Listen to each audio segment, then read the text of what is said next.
ஒருத்தன் தைரியமாக இருப்பான் வீரமாக இருப்பான் அப்படின்னாக்க எதை வச்சு சார் தெரிஞ்சுக்கிறது? லக்னத்துக்கும் 3ஆம் இடத்தை வச்சு தெரிஞ்சுக்கலாம். இப்போ 3ஆம் இடத்ததிபதி அல்லது 3ஆம் இடத்துல சூரியன் இருக்கார் அல்லது செவ்வாய் இருக்காருன்னு வச்சுக்கோங்க.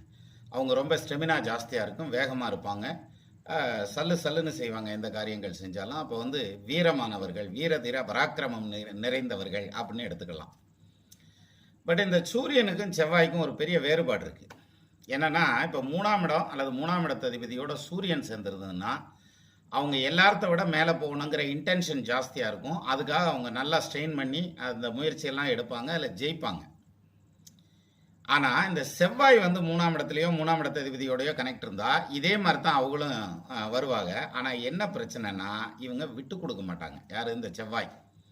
அல்லது கோபம் வந்துருச்சுன்னா என்ன செய்கிறோம்னு அவனுக்கே தெரியாது. அப்போ இவங்களுடைய கோபத்தினால நிறைய நஷ்டம் வரும்.